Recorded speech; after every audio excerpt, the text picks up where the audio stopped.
Hello and welcome to the Outdoorsy Educator podcast, the show where curiosity meets the open road.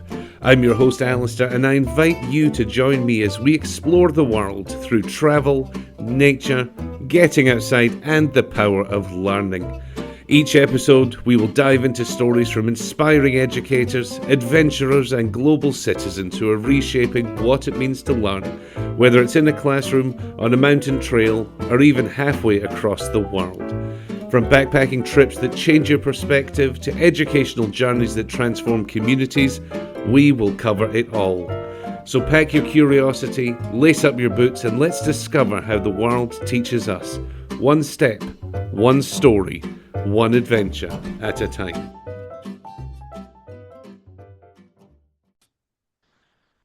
And on this week's very special episode of the Outdoorsy Educator podcast, we have park interpreter ranger at Palo Pinto Mountain State Park, which is opening next year, 2026. Kate Fisher. Kate, how are you today? I'm doing marvelous. So really excited to be here. How are you? Yeah, doing very well. Yeah, it's been a good week. Thank you for making the time to be here and tell our audience a little bit about you and this exciting new state park, which we will get into. Yeah. But let's start off. Tell us a little bit about who you are and what it is you do down there at the state park. Right. So I'm Ranger Kate. I am the park interpreter out at Palo Pinto Mountain State Park. And so a little bit about me. Hmm. I grew up in DFW. So not that far from Palo Pinto. So approximately like 80-ish miles, 70 to 80 miles. Right, So it was really great to be able to work here and be close to home. And it's an right. area that I absolutely love. I went to school at Tarleton State, just about 40 miles south of us, give or take. So this area is very near and dear to me, and I'm excited to be able to be here. I grew up in the city, and I like to tell people that the family I grew up with was very sporty. We were not very outdoorsy. Um, Right.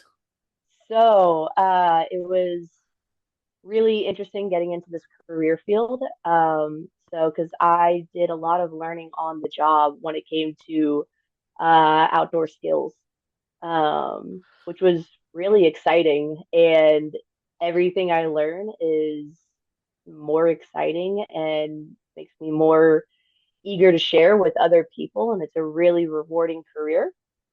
Um, and then I just drew a blank. Oh, you're fine. Well, let me ask you a question because they're building up in Yeah, my sure. head. Um, Yeah, so, if you grew up in DFW, and I like that, I know plenty of families. I grew up in the city too. yeah. Sort of sporty, not outdoorsy. Then, what drew you to working in a state park? Was it just an opportunity, and you thought I'm going to try that, or did you kind of try and carve this out for yourself? So honestly, I always had a passion for specifically wildlife. Hmm. Um, Again, growing up in the city, most of my exposure to nature and wildlife was actually through TV. I was Hmm. really big into Animal Planet and the Discovery Channel. Um, Always were watching them. So Zaboomafoo was a really big one for me. Right. Absolutely loved that show. Crocodile Hunter was a really big one. Big Cat Diaries. Loved those shows. They were really impactful for me growing up, and I wanted to work with wildlife growing up, which was really interesting for my family. They were very willing to help any way that they do how. Um, but that was just a passion that I've always had since I was very young. And as I got older, I wanted to protect the habitat for wild animals and protect Hmm. outdoor spaces. And then as I got into college and learned more about outdoor recreation, such as hiking and kayaking and foraging, um, all these ways that people use the outdoors, um, it was really awesome to be able to have those experiences, but also wanting to teach other people because Um, I didn't go hiking until I was in college. And so all these things about like hiking safety that I didn't know until Right. somebody taught me. And so there are these things that seem obvious that doesn't occur to you until you have the experience or have somebody to teach you. Um, and spending that time outside, the little things that you do that affects nature and wildlife, again, that you might not think about Absolutely. until somebody teaches you. You And don't know so, until you yeah, know. Absolutely. yeah. I'd loved So I that was love that something you that was brought really up. important. Oh, sorry, I Yeah. apologize. I No, interrupted you're you. good. You brought it, and I think it's such an important thing. Naturally, in your line of work, and anyone who's involved in the outdoors recreation industry will, encourage children and families to get outside, as they should. It's obviously a good thing. But there's many, many people who live in metropolitan areas. They're in the city, they're with busy families, and taking weekends to go camping and hiking just may not be feasible. So being able to watch these shows on television, I think sometimes is seen as a negative, but it can be very inspiring and clearly Yeah. seems to have led you on a wonderful path. Watching, I think you mentioned Steve Irwin, the Crocodile Hunter, all these Oh, yeah. people. I'm sure have seen Jeff Corwin, who's done Oh, yeah. some work. My one of my very first episodes of this podcast was working with somebody who produced quite a few of his shows, and you'll be glad to hear that off camera he's exactly as you would hope. Yeah. She's stressed just what a wonderful human being this man is. That's awesome. But I love that you've brought that up because yeah, I grew up in the city, and in the Mhm. summer we did do outdoor things that I didn't appreciate them when I was a child at all. It's something Yeah. that came to me a little later. Um, so you go to college, I think Tarleton. Is that Stephenville, Tarleton? Yes, sir. Where you Yes, went? Yes, I've driven through the area, sir. going to Dublin, but haven't really spent too much time there. Yeah. You went to college and then was getting into the state parks system as was that the goal? Um, I actually no. Okay. So when I figured out that I wanted to protect like natural spaces, Hmm. I was actually drawn to conservation law enforcement. And so I Ah, was wanting to go for game warden or state park police. That's what I was headed for. And so I have my major is in wildlife biology, but I actually have a minor in criminal justice um, because that's that's where I was wanting to a go. fascinating combination. Yeah. Yeah. And so like some of my favorite classes were like environmental law and environmental policy. So those were really fascinating to me. But I also really loved another class. It was human dimensions of wildlife conservation, and that's where we addressed like just the way that people interact with nature, whether it's in recreation or in agriculture or in any other way that we interact with wild spaces. And that was a really fascinating class, and it was really beneficial for me. I love that. And then so you're now working at Palo Pinto Mountains State Park. Mhm. Um, I want you to explain this because you know far better than I do. I believe it's opening to the public in a limited, is it a limited capacity? Is that fair to say on January 1st? Or is it just opening? Yeah, it is limited capacity. It Hmm. is only for a special event. So every year across the entire nation is an event called First Day Hikes. Um, so it happens on January 1st. It celebrates the new year and it's encouraging folks to get out, exercise, and connect with nature. Hmm. That's what First Day Hikes is. Yeah. Um, I did a little bit of research on it, just very briefly at one point, and the first recorded first day hike Hmm. actually goes back to, I believe it was Maine in the 60s. Right. And it's spread to other state park systems. It's spread to the national park system ever since. And so it's been gaining traction over the years. And this is actually Texas's 14th year of being able to participate. I've So got a real soft spot for the first day yeah, hikes because I'm very fortunate to live uh, 5 miles away from Lake Ray Roberts State Park, yeah, and they have two branches, one on each side of the lake, and then they also have the Greenbelt Trail, which runs from a yeah. more urban area up. So the first day hike there is actually three hikes. One at I Hmm. think 8 a.m., 10 a.m., and noon, or something like that. So Yeah, actually, it's kind of a whole day event, which right. is just fantastic, and you meet the most interesting people Oh, doing it. absolutely. I have my medals. They're blurred in the background, so you can't see them, but I love them, Right. and they're a good conversation piece. Oh People, yeah. what is this first day hike? Oh, is that for seasoned Right. hikers? Is that for this? Is that for that? And the Yeah. diversity of people that show up to these just warms my heart. It really is a wonderful Yeah. event. And for first day hikes, like there are some parks, there's a lot of parks that will do hikes. Hmm. There are some parks that do first day kayaking, first day Ah, biking, first day horseback riding, and we even have parks that do cold plunges. So Dinosaur Valley is well known for it. They do what's called the Dino Dive on January 1st.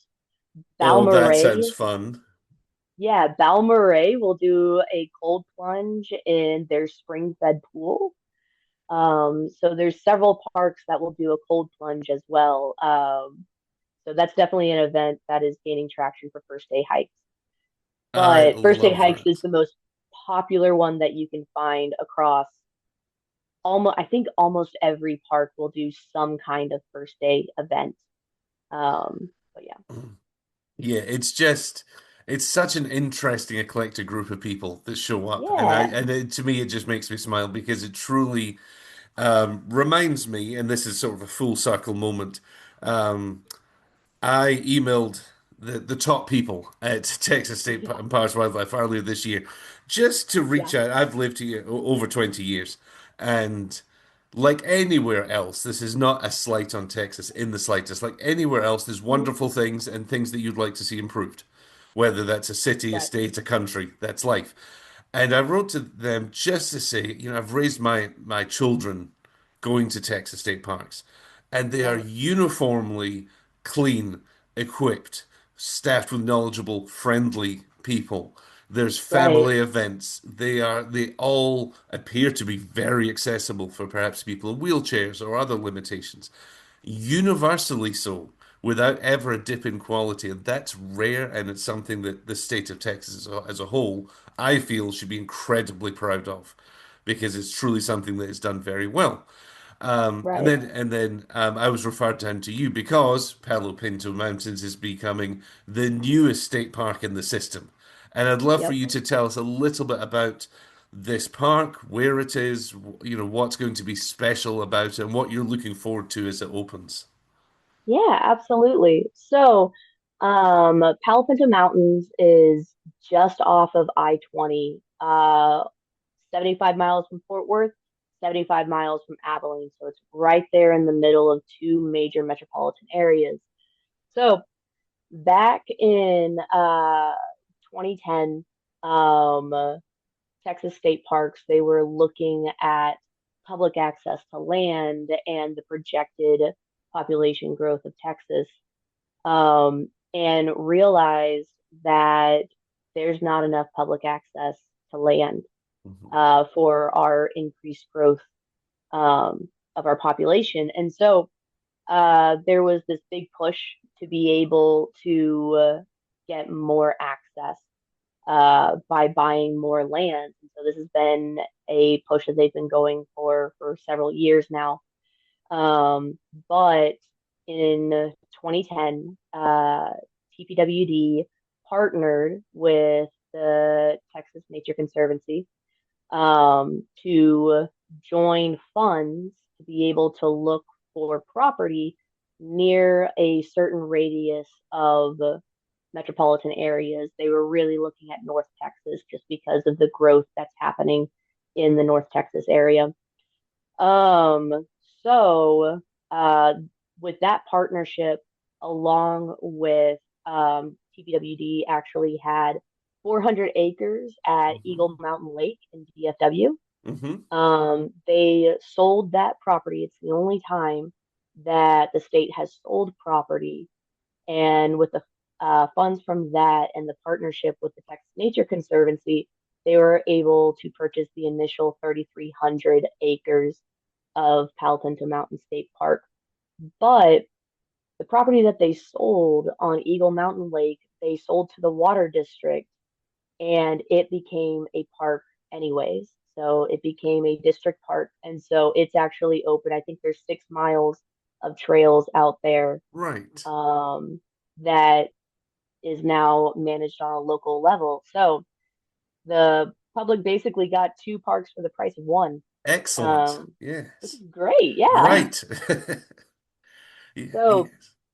yeah, and there was that initial purchase of Palo Pinto Mountains that was made official in like January of 2011. So the entire process was started in 2010, but it was made official those first couple of weeks of 2011. And since then, we have had further land acquisitions that have brought our total acreage to 4,871 acres. That's just phenomenal. Just It is. fantastic. It is awesome. So it's something that we're really excited about. So on our park, there's a lot of history on our park. So it was ranch land that is now being converted into a park, but there's also part of the park is Lake Tucker, and Lake Tucker is actually the water source for the city of Strawn, just 4 miles from us. And so us helping to manage the land around it is beneficial for them. So it's a great partnership that we have with the city of Strawn as well. And so we have Lake Tucker, which is 90 acres. Like Right. surface level is 90 acres, Mm-hmm. but it's a very deep lake. Right. So at least deeper than what I'm used to working with. So every park that I've worked at had a lake, and this is deeper than the other parks I've worked at. Right. And then we have two creeks as well. So Russell Creek comes up from our southern border and feeds into Tucker Lake. And then once the water goes over the spillway, Russell Creek meets with Palo Pinto Creek that runs along our northern border. And so those creeks meet actually pretty close to our headquarters building. That's so interesting. It's an area, I'll be honest, I don't know well. I tend Yeah, to, I imagine this is not uncommon for people in the Dallas area like you are from and I live. We go to state parks close by if we're just going for a quick weekend or a night away, right. or we think let's go out to Palo Duro Canyon, or Right. or Caprock Canyons, or down to the Davis Mountain, further afield.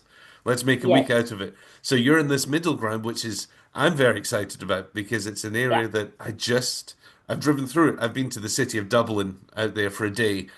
That's about it, in that area. So it's a great excuse to come and explore somewhere new.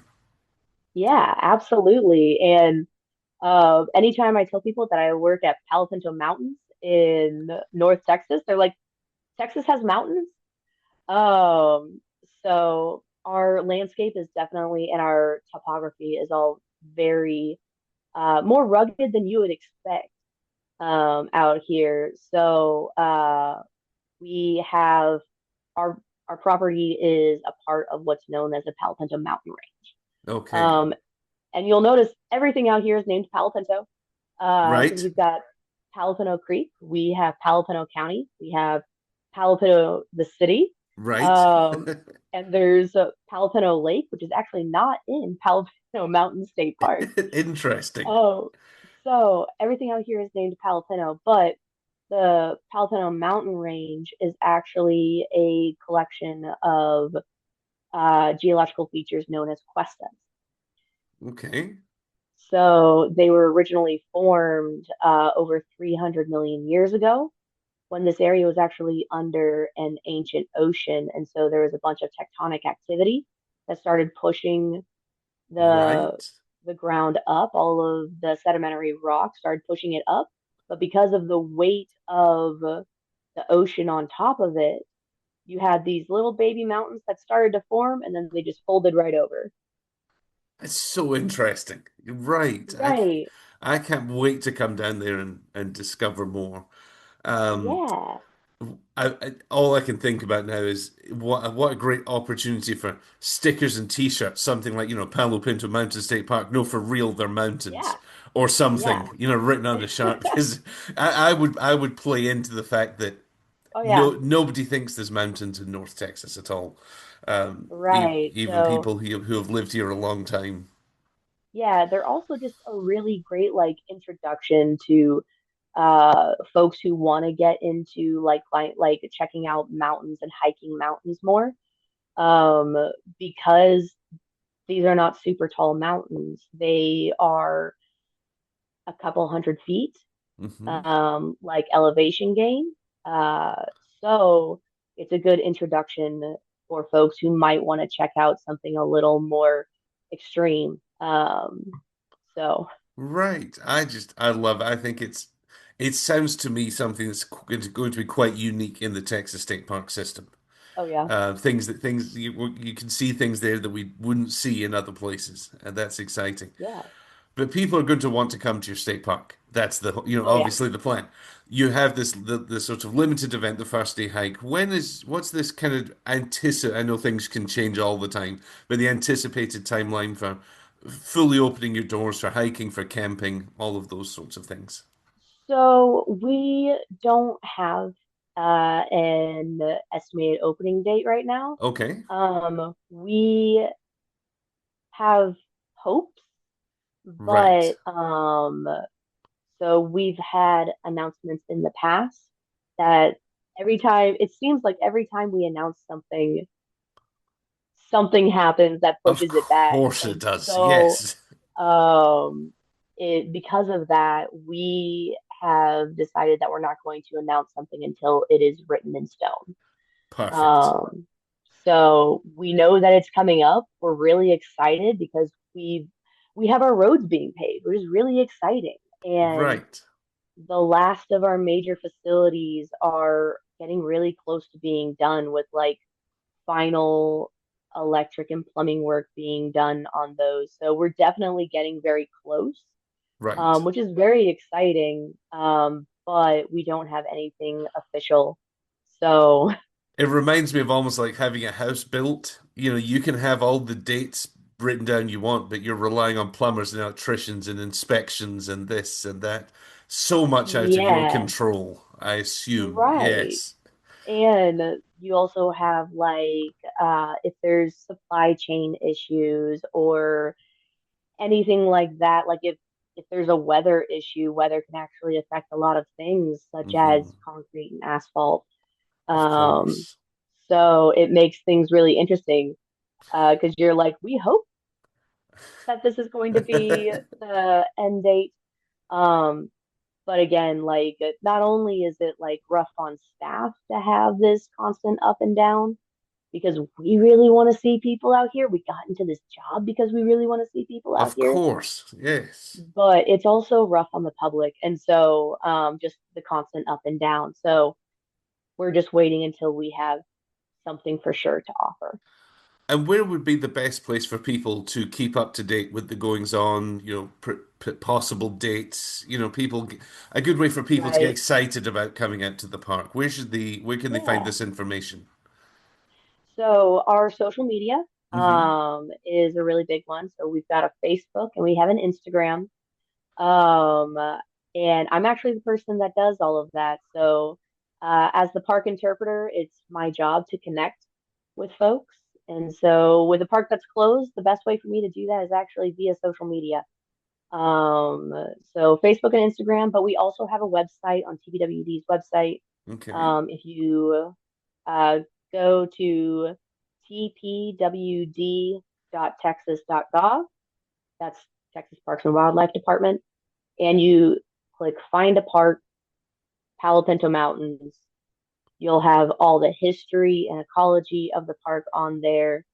Every couple of months, I do a ranger notes on there to kind of give folks an update in case, because there's people that are not on social media. Of So that course. website is going to be the best way for them to have the most accurate information. But yeah, on social media, I do end of month updates where I talk about everything going on construction wise. And any other updates. I've talked about any of our job openings that we've had in the past on there. I talk about the history and ecology of the area, any kind of natural resource management that we've been doing out here. I update everybody on the social media. So the social media one is going to be the most Hmm. frequent updates, but Right. we also make sure to update our website as well. That makes perfect sense. Hopefully, many people will start to follow you there. I've started to follow you, of course, a little while ago, and the update they get me excited. Yeah. Of course, it's things that you don't usually see. We come in as guests and we see the polished, finished product. So it's fascinating Hmm. to get to see some of the behind the scenes that we normally don't. Um, Absolutely. Absolutely. as we kind of come around the corner here, we're finishing off. I told you before we started recording, I always have three questions that I ask my guests, but I tailor them depending on who they are. So, the first of my three questions for you is, as a park ranger, as an interpreter, what does success look like for you in terms of the park? What you're looking for? This is obviously not a profit driven. What is it? Yeah. How would you feel successful in your work as a ranger? So I mentioned earlier that I originally wanted to get into conservation and law enforcement to be able to help protect natural spaces.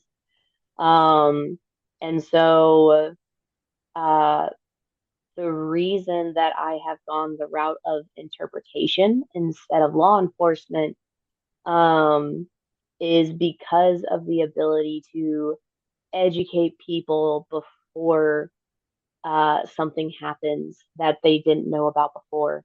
Um, which part of that is also included in law enforcement, Hmm. but interpretation is such a heavy focus on let me educate y'all on uh, what's out here, whether it's an endangered species like we have the golden cheek warbler out here, Right. or protecting dark skies so that we have stars, um, and the importance of those things um, before something is done that you wouldn't have known about otherwise. And that's something that really spoke to me as somebody who didn't have a whole lot of outdoor recreation outside of sports. Um, Right. I and love it. so being able to talk about how to enjoy nature while also being able to protect nature. So, all of that being said, success for me would be able to pass on the same appreciation and stewardship of our resources to someone else, whether it's somebody who's discovering these things later in life, kind of like I did, or even later than I did, or passing it on to the next generation. So um, that's something that is really important to me and something that I feel very strongly on um, because this nature and outdoor spaces are for everyone. Hmm. And so it's something to be able to share that and Yes. invite folks into nature who might otherwise not be able to. So, out here, one of the really great opportunities is because we're a new build park, we have a very heavy emphasis on accessibility and making Right. sure that all of our facilities are not only just ADA compliant, but thinking of ways that we can go beyond just compliance Of and being able course. to reach demographics that might not have been able to enjoy and experience the outdoors before. We want to make a place for them here. And So that's a full circle moment again that one of these things, Texas state parks, in my experience, has always you're not just meeting the standards that legally you're required to. It's above and beyond in Right. everything I see. And so you're speaking to that same culture that Yeah. seems to be at every state park I've ever visited. I want to ask you if there is a book or a piece of music that has had a particular influence on your life. Oh my goodness. I know I'm putting you on the spot, and it's a tricky one, but it's, what comes first to your mind? Um, First one that comes to mind is a book called Common Rule by Justin Earley. Um, so I realized when I was in college that everything in the world around us does not teach us how to rest. And rest is so incredibly important. Um, and for me and my faith, common rule was something that was really important because the author Justin, he takes this idea of like setting boundaries for yourself, not only for your mental health, but also for uh, growing your faith as a Christian. Right. And so it was a book that was really beneficial for me, and uh, being able to protect my time because everybody's time is so limited, hmm and what we give our attention to.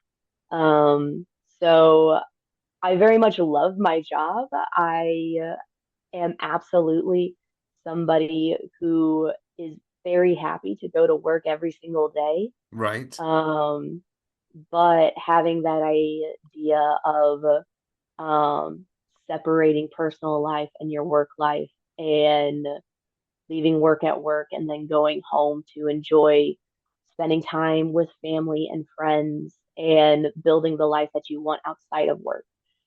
Common Rule was very beneficial for that because it basically just lays out suggestions and ideas um, to help with that balance, Right. with that work life balance.